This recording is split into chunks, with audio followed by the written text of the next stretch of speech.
আসসালামু আলাইকুম। আমন্ত্রণ বাংলাভিশন সংবাদে আপনাদের সঙ্গে থাকছি সেলিনা তাওহিদ। শুরুতে জানিয়ে দিচ্ছি বিআরবি কেবল সংবাদ শিরোনাম।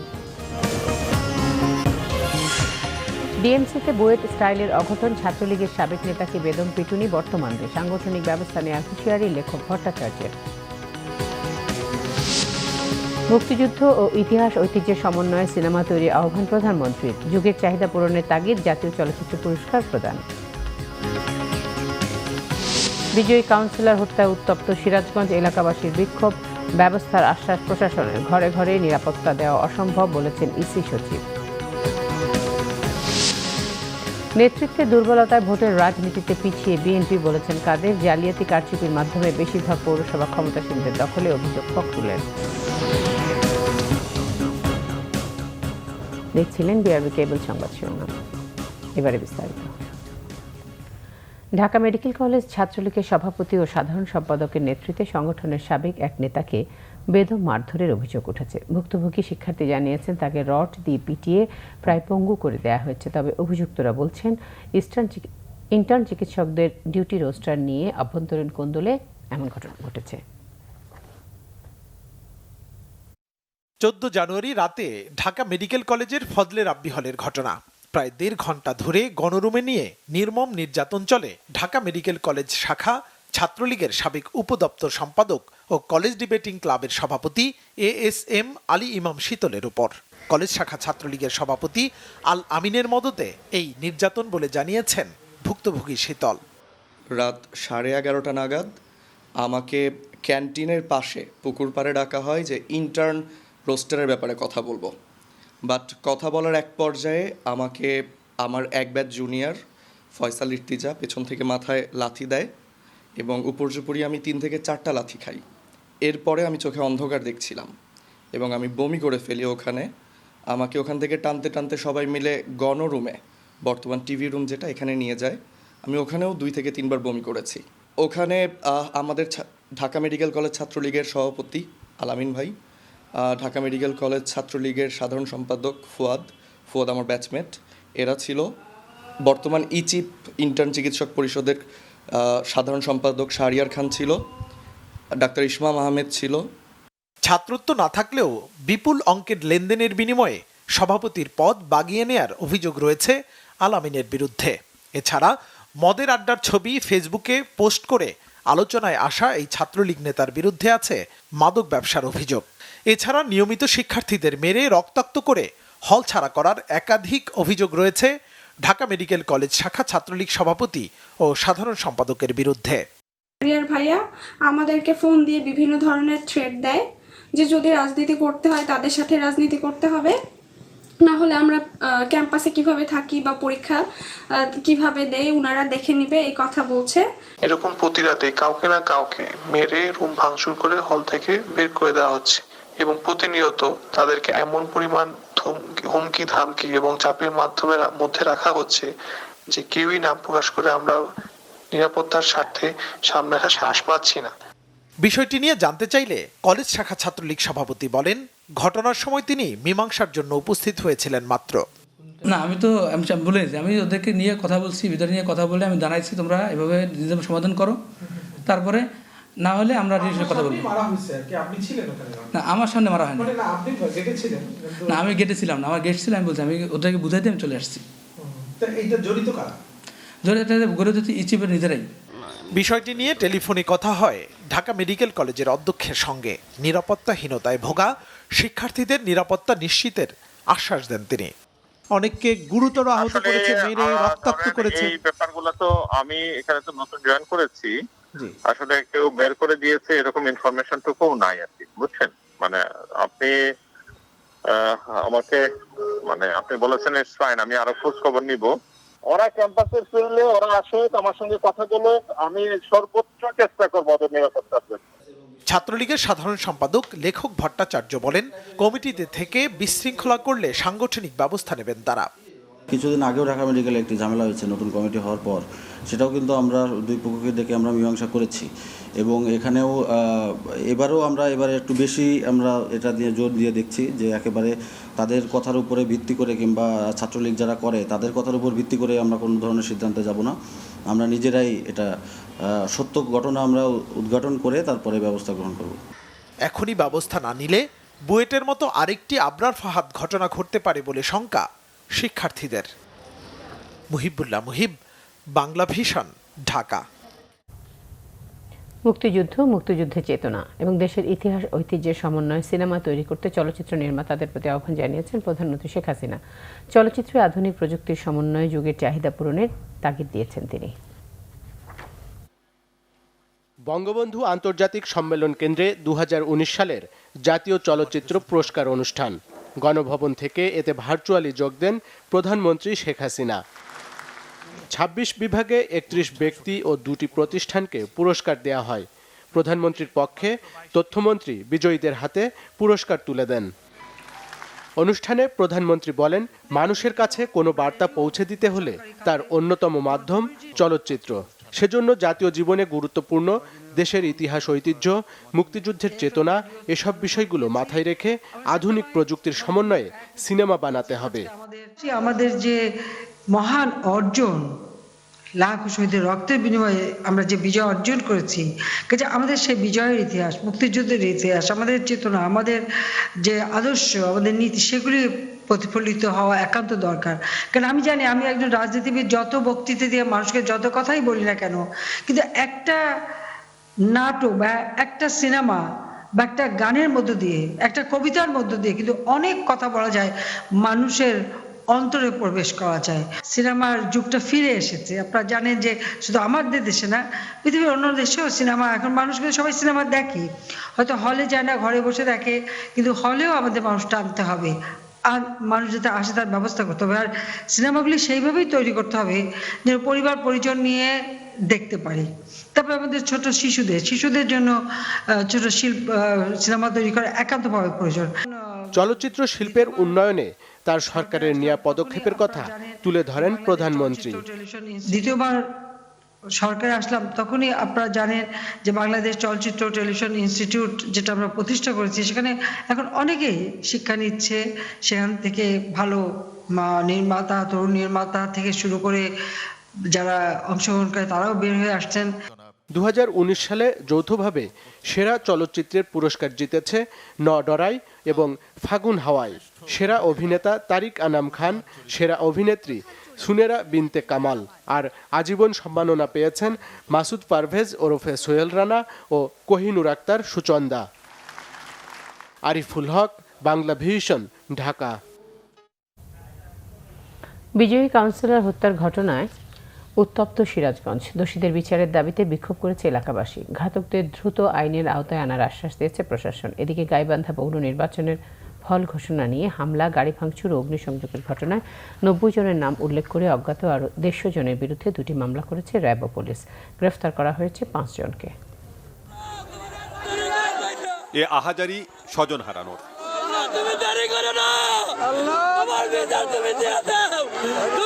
শনিবার নির্বাচনী ফল ঘোষণার পর প্রতিপক্ষের ছুরিকাঘাতে নিহত হন সিরাজগঞ্জ পৌরসভার 6 নম্বর ওয়ার্ডের নির্বাচিত কাউন্সিলর তরিকুল ইসলাম খান। এ ঘটনায় দোষীদের শাস্তির দাবিতে রবিবার বিক্ষোভ করে এলাকাবাসী। আমি রাস্তা কিছুদিন আসার পর দেখি যে এখানে ট্যাপ করছে, বাম পাশে কিডনি যেখানে গেলে, আমি তখন বলছি আমার মামা বাঁচবে না, তখন আমি ওখানে হাট ফেলে পড়ে গেছি। প্ল্যানটা অনেক আগে থেকে করছে, কারণ যেখানে মারছে চাকু বাম পাশে, এটা স্পার্ট কিলার ছাড়া এটা কখনো সম্ভব না। যখন আমরা রাস্তায় আসি তখন আমরা ওদের অনেক লোকের স্লোগান আমরা শুনছি যে এই অবস্থায় যে তরিকুলে আমরা আঘাত করছি, হ্যান ত্যান, অনেক লোক ওইখানে ওরা চলে গেছে। আমার ভাইকে এইভাবে তারা নৃশংসভাবে মারছে, আমরা খুব দ্রুত ফাঁসি চাই, খুব দ্রুত, খুবই দ্রুত ফাঁসি চাই, ফাঁসি দেওয়া লাগবে, ফাঁসি চাই আমরা। নিহতের বাড়িতে যান পুলিশের ঊর্ধ্বতন কর্মকর্তারা। দ্রুত অপরাধীদের আইনের আওতায় আনার আশ্বাস দেন রাজশাহী রেঞ্জের অতিরিক্ত বিভাগীয় পুলিশ কমিশনার। আমরা এই ঘটনার একেবারে প্রায় কাছাকাছি চলে এসেছি এবং একটু সময় লাগবে। আর তদন্তের স্বার্থে আমরা আসলে এই মুহূর্তে তথ্যগুলো আপনাদের সামনে পুরোপুরি উপস্থাপন করছি না, তবে আমরা ফাইন্ড আউট করে ফেলেছি অলমোস্ট। এদিকে গাইবান্ধা পৌর নির্বাচনের ফল ঘোষণা নিয়ে হামলা, গাড়ি ভাঙচুর ও অগ্নিসংযোগের ঘটনায় ৪১ জনের নাম উল্লেখ করে র্যাব এবং ৪৭ জনের নাম উল্লেখ করে পুলিশ মামলা করেছে। রাতে রিজার্ভ পুলিশের পরিদর্শক মোক্তাদুর রহমান এবং র্যাবের উপপরিদর্শক মোসলেম উদ্দিন বাদী হয়ে মামলা দুটি করেন। দুই মামলাই প্রধান আসামি স্বতন্ত্র প্রার্থী আনোয়ারুল সরোয়ার সাহিব। শনিবার নির্বাচন শেষে গাইবান্ধা পৌরসভার পূর্ব কোমরনই সরকারি প্রাথমিক বিদ্যালয় ভোটকেন্দ্রের নির্বাচনী সরঞ্জামাদি আটকে দেয় বিক্ষুব্ধ জনতা। এক পর্যায়ে আইন শৃঙ্খলা বাহিনীর সাথে তাদের ধাওয়া পাল্টা ধাওয়া হয়, ভাঙচুর ও আগুন দেওয়া হয় পুলিশের গাড়িতে। Banglavision news desk. নির্বাচন কমিশনের সিনিয়র সচিব মোহাম্মদ আলমগীর বলেছেন, নির্বাচনের সময় প্রার্থীকে নিজের নিরাপত্তা আগে নিশ্চিত করতে হবে, এরপর এ বিষয়ে সহায়তা করবে আইন শৃঙ্খলা বাহিনী। পৌরসভা নির্বাচন সুষ্ঠু হয়েছে জানিয়ে তিনি বলেন, নির্বাচন পরবর্তী সহিংসতা বন্ধে আইন শৃঙ্খলা বাহিনীকে কঠোর নির্দেশনা দেওয়া হয়েছে। বিকেলে নির্বাচন কমিশন সচিবালয় ব্রিফিংয়ে কমিশনের সচিব মোহাম্মদ আলমগীর জানান, এই মুহূর্তে দেশের ভোটার সংখ্যা ১১,১২,৮৪,০০০। যা গত বছরের তুলনায় বেড়েছে ১৪,৬৫,০০০। আগামী ২ মার্চ আনুষ্ঠানিকভাবে খসড়া ভোটার তালিকা প্রকাশ করা হবে বলেও জানান কমিশনের সচিব মোহাম্মদ আলমগীর। তাদের তথ্যগুলো আমাদের উপজেলায় নির্বাচন সুষ্ঠুই হয়েছে। নির্বাচন পরবর্তী আমাদের আচরণবিধিতে বলা আছে কোনো বিজয় মিছিল বের করা যাবে না ৪৮ ঘন্টার মধ্যে। কিন্তু দুঃখজনক হলো সত্য যে ওই প্রার্থী বিজয় মিছিলের মতন বের করেছিলেন, যেখানে এই দুঃখজনক ঘটনাটি ঘটে। এটা আমরা মনে করি সুষ্ঠু নির্বাচনের যে সুনাম সেটাকে ক্ষুণ্ণ করার জন্য এই ধরনের একটি অপশক্তির এগুলো করেন। আমার নিরাপত্তা তো আমাকে আগে নিশ্চিত করতে হবে, তারপর আইন শৃঙ্খলা রক্ষাকারী বাহিনী আমাকে সহায়তা করবে। আমি যদি আইন শৃঙ্খলা রক্ষাকারী বাহিনীকে না জানিয়ে রাত ১টার সময় ওই যেখানে চিন্তা হয় সেখানে ঘোরাফেরা করি টাকা পয়সা নিয়ে, তাহলে তো চিন্তা করবেই। আইন শৃঙ্খলা রক্ষাকারী কীভাবে ফিরাবে? আওয়ামী লীগ সাধারণ সম্পাদক ওবায়দুল কাদের বলেছেন, নেতৃত্বের দুর্বলতা আর অস্বচ্ছ রাজনীতি বিএনপিকে ভোটের রাজনীতি থেকে দিন দিন পিছিয়ে দিচ্ছে। আর দলের যুগ্ম সাধারণ সম্পাদক মাহবুবুল আলম হানিফ বলেছেন, উৎসবমুখর ভোটে বিএনপির পরাজয় প্রমাণ করে জনগণ উন্নয়ন ও শান্তির পক্ষে। রবিবার সকালেও সরকারি বাসভবন থেকে ব্রিফিং করেন আওয়ামী লীগ সাধারণ সম্পাদক এবং সড়ক পরিবহন ও সেতুমন্ত্রী ওবায়দুল কাদের। এ সময় তিনি বলেন, বিএনপির মানসিকতা প্রকারান্তরে তাদের রাজনৈতিক অস্তিত্বকে দুর্বল করছে। পৌর নির্বাচনে বিজয়ীদের অভিনন্দন জানিয়ে বলেন, ব্যাপক সংখ্যক ভোটারের উপস্থিতি শেখ হাসিনার সরকার ও নির্বাচন ব্যবস্থার উপর জনগণের অব্যাহত আস্থার বহিঃপ্রকাশ। মাঝ দুপুরে ভোট বর্জনের সংস্কৃতি তাদের এখনও তাড়া করে, তাই তারা ভোট কেন্দ্রে আসেন না। কর্মীদের মনোবল ভেঙে যাওয়ায় এজেন্ট দেওয়ার লোক খুঁজে পায় না তারা। আসলে নেতৃত্বের দুর্বলতা আর অস্বচ্ছ রাজনীতি বিএনপিকে ভোটের রাজনীতিতে দিন দিন পিছিয়ে দিচ্ছে, যা প্রকারান্তরে তাদের রাজনৈতিক অস্তিত্বকে দিন দিন দুর্বল করে তুলছে। এদিকে নির্বাচন নিয়ে বিএনপির অবস্থানের সমালোচনা করেন আওয়ামী লীগের যুগ্ম সাধারণ সম্পাদকও। কুষ্টিয়া সদর উপজেলা মিলনায়তনে দুস্থদের মাঝে ভিজিটি কার্ড বিতরণ অনুষ্ঠানে যোগ দেওয়ার আগে সাংবাদিকদের মাহবুবুল আলম হানিফ বলেন, জনগণ বিএনপি থেকে মুখ ফিরিয়ে নিয়েছে। বিএনপি তাদের লজ্জাজনকভাবে পরাজিত হয়েছে। আওয়ামী লীগের প্রার্থীরা বিপুল ভোটে জয়লাভ করছে।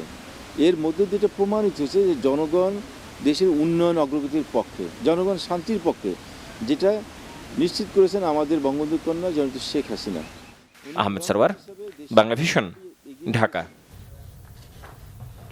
এদিকে বিএনপি মহাসচিব মির্জা ফখরুল ইসলাম আলমগীর অভিযোগ করেছেন, বেশিরভাগ পৌরসভায় জালিয়াতি কারচুপির মাধ্যমে ক্ষমতাসীনরা দখল করে নিয়েছে। তিনি বলেন, কেবল দখল নয়, নির্বাচিত কাউন্সিলরকে হত্যাও করা হয়েছে। রাষ্ট্রযন্ত্রকে অপব্যবহার করে সরকার ক্ষমতায় টিকে আছে বলে মন্তব্য করেন মির্জা ফখরুল। রাজধানীর শাহজাহানপুরে দলের স্থায়ী কমিটির সদস্য মির্জা আব্বাসের বাসায় অনুষ্ঠিত হয় বিএনপির ঢাকা বিভাগীয় স্বাধীনতার সুবর্ণ জয়ন্তী উদযাপন কমিটির মতবিনিময় সভা। এতে দলের নেতারা অভিযোগ করেন, মহান মুক্তিযুদ্ধের সেক্টর কমান্ডার বিএনপির প্রতিষ্ঠাতা জিয়াউর রহমানকে খাটো করার সব ষড়যন্ত্রই করছে সরকার। মুক্তিযুদ্ধ ও দেশ গঠনে অসামান্য অবদানের জন্য আজীবন জনগণের হৃদয়ের মণিকোঠায় বেঁচে থাকবেন জিয়াউর রহমান। স্বাধীনতার সুবর্ণ জয়ন্তী পালনের মাধ্যমে জিয়াউর রহমানকে জনগণের সামনে উপস্থাপনের কথা জানান তারা।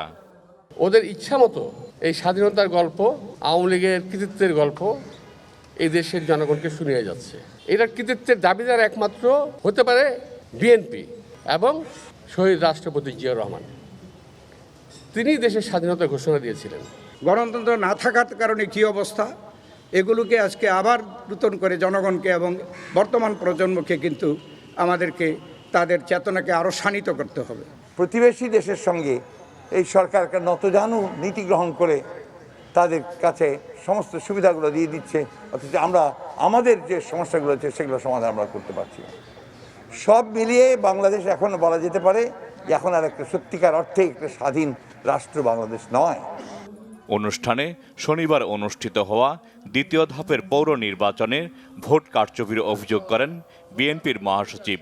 প্রত্যেকটি নির্বাচনে বেশিরভাগ ক্ষেত্রেই তারা দখল করে নিয়ে গেল, ডাকাতি করে নিয়ে গেল, এমনকি খুন পর্যন্ত হয়েছে। জানেন, একজন সিরাজগঞ্জে একজন কমিশনার, তিনি প্রায় 85% ভোট পেয়ে জিতেছেন, তাকে হত্যা করা হয়েছে, খুন করা হচ্ছে, ভোট দখল করা হচ্ছে। এই ইভিএমের মধ্যে সম্পূর্ণ কারসাজি কারচুপি করে তা লাগছে। সরকারের দুর্নীতি, দুঃশাসন, লুটপাটের বিরুদ্ধে রাজনৈতিক ঐক্যের আহ্বান জানান মির্জা ফখরুল। জাহাঙ্গীর আকন্দ, বাংলা ভিশন, ঢাকা।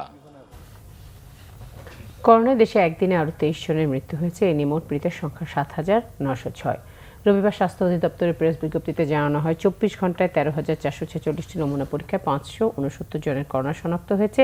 এ নিয়ে মোট করোনা শনাক্ত হল 5,27,632 জনের। গত একদিনে সুস্থ হয়েছেন 681 জন। এ পর্যন্ত করোনা থেকে সুস্থ হয়েছেন 4,72,437 জন। 24 ঘন্টায় করোনা শনাক্তের হার 4.23, সুস্থতার হার 89.54 এবং মৃত্যুর হার 1.50%।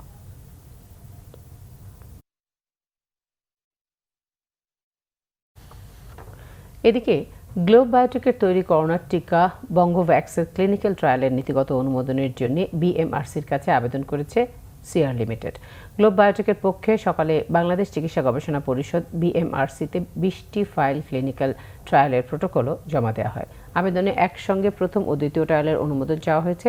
মানবদেহে বঙ্গোভ্যাক্সের পরীক্ষামূলক প্রয়োগের এই গবেষণায় কাজ করবেন 57 জনের একটি দল, যার প্রধান ডক্টর মামুন আল মাহতাব স্বপ্নিল জানান, অনুমোদন পাওয়ার 10 দিনের মধ্যে ট্রায়াল শুরু করতে পারবেন তারা।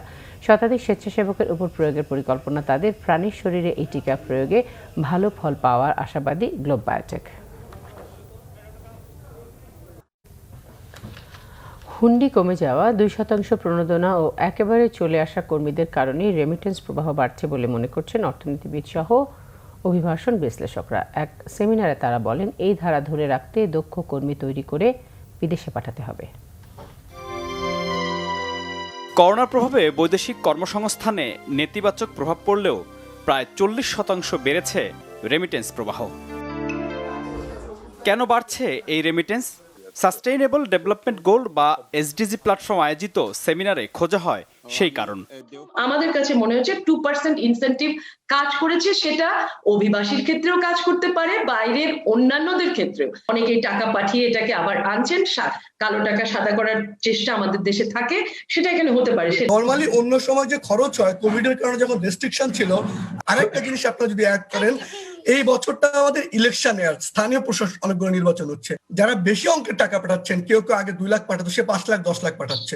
এটাকে ধরে রাখা কোনো ব্যাপার না। এটার জন্য যেটা দরকার সেটা হলো যে ভিসা ট্রেডিং, এটাকে বন্ধ করতে হবে বাইল্যাটারালি।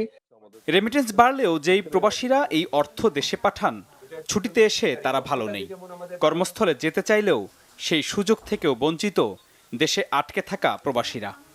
আমরা ব্যাংকে ঋণও পাচ্ছি না। এই যে এত অনুদান দিয়েছে, এত রেমিটেন্স পাঠিয়েছে আমাদের, যে এই মাসও, তারপর আমাদের কেউ হাত বাড়ায় 5 কেজি চাল দেয় না। আমার দুঃখের সাথে বলতে হয় যে আমরা বাংলাদেশে বসবাস করি, কেন আমরা এত অবহেলিত? আমি যখন মালয়েশিয়াতে প্রথম আসি, আমি কিন্তু নিজেই প্রণোদনা বা মানুষকে সাহায্য সহযোগিতা করছি। আজকে এমন একটা সময়তে আমি পড়ছি, এখন আমি মনে করি যে অপেক্ষা থেকে কেউ যেন আমাকে কিছু সাহায্য করে। যারা ফিরে আসছে তারা কোনো সাপোর্ট পাচ্ছে না। It is very unfortunate. 200 কোটি টাকা 4% দিয়েছেন এই প্রবাসী ব্যাংকে, ডিসবার্স হয় না। কারণ হচ্ছে যে তাদের ইন্টারনাল ব্যাংকের যে প্রবলেমটা আছে। 2 লক্ষ টাকার জামানতবিহীন যে ঋণের ব্যবস্থা ছিল, সেইটার কোনো কার্যকারিতা দেখা যাচ্ছে না। তার একটা বড় কারণ হলো যে প্রবাসী ব্যাংকের মাধ্যমে যে দেওয়ার কথা, তাদের ক্ষমতা এবং তাদের বিস্তৃতি তুলনামূলকভাবে সীমিত, এবং কেন অন্যান্য শিডিউল ব্যাংকের মাধ্যমে হবে না, এটি একটা বড় প্রশ্ন। ভবিষ্যতে প্রবাসী আয়ের এই ধারা ঠিক রাখতে পরিবর্তিত শ্রমবাজারের চাহিদা অনুযায়ী কর্মী প্রস্তুত রাখার পরামর্শ সংশ্লিষ্টদের। করোনার টিকা প্রদান করা দরকার, সেটি হচ্ছে অভিবাসী কর্মী ইচ্ছুক কর্মীদেরকে আমাদেরকে এখন যে নতুন চাহিদা তৈরি হবে সেই চাহিদা অনুযায়ী কর্মীদেরকে প্রস্তুত রাখা। যদি আমরা আমাদের হেলথ ওয়ার্কারদেরকে, আমাদের নার্সদেরকে আমরা প্রশিক্ষিত করে সার্টিফিকেট নিতে পারি, তাহলে কিন্তু আমাদের এই কর্মীর চাহিদা কিন্তু বাড়বে, যেটা হেলথ সেক্টরের জন্য। ওই সমস্ত দেশের নিয়ম কানুন মেনে চলা, এই জিনিসটা খুবই জরুরি হয়ে পড়ছে। আমি এই কাতারের প্রেক্ষিতে যেটা বলতেছি, আমাদের ওয়ার্কারদের উপর কিছুটা কাতার সরকার বিরক্ত, কারণ ঘন ঘন তারা স্ট্রাইক করে বিভিন্ন দাবি দেওয়া। আলোচনায় উঠে আসে ফিরে আসা কর্মীদের সহায়তা ও ঋণ বিতরণ পদ্ধতিতে যেন পরিবর্তন আনা হয়। মিরাজ হোসেন গাজী, বাংলা ভিশন, ঢাকা। রাজধানীর কাকরাইলে 3 বছর আগে মা ও ছেলেকে গলা কেটে হত্যা মামলায় 3 আসামির ফাঁসির আদেশ দিয়েছেন আদালত। মৃত্যুদণ্ডপ্রাপ্তরা হলেন নিহত শামসুন নাহারের স্বামী আব্দুল করিমের তৃতীয় স্ত্রী শারমিন মুক্তা ও মুক্তার ভাই আলামিন জনি। ঢাকার তৃতীয় অতিরিক্ত মহানগর দায়রা জজ রবিউল ইসলাম আজ এ রায় ঘোষণা করেন।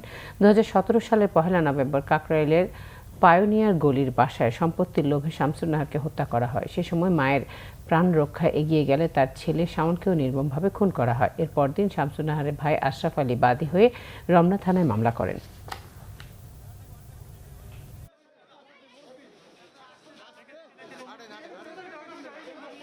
উচ্চ আদালত এই সকল আসামিকে দণ্ডবিধি 302-34 ধারা মোতাবেক মৃত্যুদণ্ড অর্থাৎ ফাঁসি কার্যকর করার জন্য আদেশ দিয়েছে এবং অনাদে আরও 20,000 টাকা জরিমানা করছে। এই রায়ে আমরা রাষ্ট্রপক্ষ সন্তুষ্ট, আর আমরা এই রায়ের পরিপূর্ণ সন্তুষ্ট এবং অবিলম্বে এই অপরাধীদের শাস্তি এবং ফাঁসি চাই এবং কার্যকারী হোক, উচ্চ আদালতে পরিপূর্ণ কার্যকারী হোক। আমরা সবাই সেনাবাহিনী প্রধান জেনারেল আজিজ আহমেদ বলেছেন, মিয়ানমারের সাথে বাংলাদেশের বন্ধুত্বপূর্ণ সম্পর্ক রয়েছে। এই মুহূর্তে সীমান্তে কোনো শঙ্কা নেই। রবিবার দুপুরে চাঁদপুরে মতলব উত্তর উপজেলার দক্ষিণ টরকি এলাকায় আব্দুল ওয়াদুদ সরকার 10 শয্যা বিশিষ্ট মা ও শিশু কল্যাণ হাসপাতাল উদ্বোধন শেষে সাংবাদিকদের তিনি কথা বলেন। জেনারেল আজিজ আহমেদ জানান, মিয়ানমারের 3 বাহিনীর প্রধানরা আশ্বাস দিয়েছেন আভ্যন্তরীণ সমস্যার কারণে সীমান্ত এলাকায় অভিযান চালাচ্ছে তারা, যার কারণে সীমান্তে মাঝে মাঝে জনবল বৃদ্ধি করছে। সেনাপ্রধান বলেন, রোহিঙ্গাদের বিষয়টি রাজনৈতিক, সরকার দক্ষতার সাথে বিষয়টি সমাধানে কাজ করছে। স্পর্শকাতর বিষয়ে সোশ্যাল মিডিয়া নয়, মূলধারার গণমাধ্যমের উপর নির্ভর করতে সকলের প্রতি আহ্বান জানিয়েছেন পুলিশ মহাপরিদর্শক ডক্টর বেনজির আহমেদ। সোশ্যাল মিডিয়া অনেকাংশে মিথ্যে ও উদ্দেশ্যপ্রণোদিত তথ্য দেয় বলে মনে করেন তিনি। যারা বলে দেশে জঙ্গি নেই তারা অসুস্থ মস্তিষ্কের মানুষ, এমন মন্তব্য করেন বেনজির আহমেদ। তিনি বলেন, প্রতিনিয়ত জঙ্গি নির্মূল করা হচ্ছে বলেই দেশে জঙ্গি আছে কিনা তারা তা বুঝতে পারেন না। জঙ্গিরা বারবার বাংলাদেশকে টার্গেট করেছে, কিন্তু দেশের শান্তিপ্রিয় মানুষে তাদের প্রশ্রয় দেয়নি বলেও মন্তব্য করেন আইজিপি।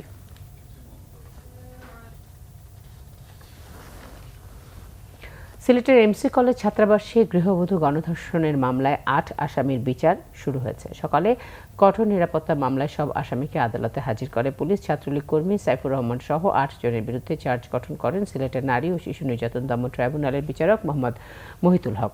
অন্য আসামিরা হল শাহ মাহবুবুর রহমান রনি, তারিকুল ইসলাম তারেক, অর্জুন লস্কর, আইনুদ্দিন ওরফে আইনুল, মিসবাউল ইসলাম, রাজন মিয়া, রবিউল ইসলাম ও মাহফুজুর রহমান মাসুম।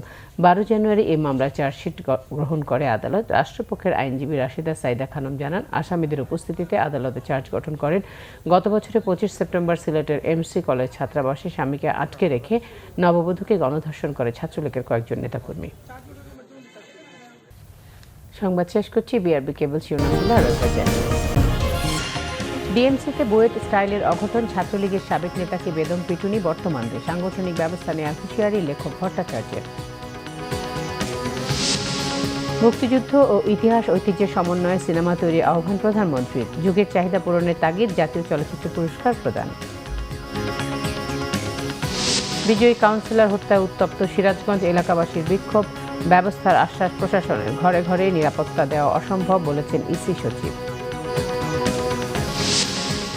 নেতৃত্বে দুর্বলতায় ভোটের রাজনীতিতে পিছিয়ে বিএনপি বলেছেন কাদের। জালিয়াতি কারচুপির মাধ্যমে বেশিরভাগ পৌরসভা ক্ষমতাসীনদের দখলে, অভিযোগ ফখরুলের।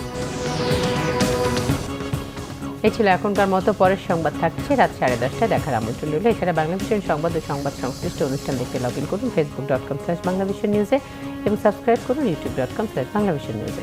সঙ্গে থাকা ধন্যবাদ।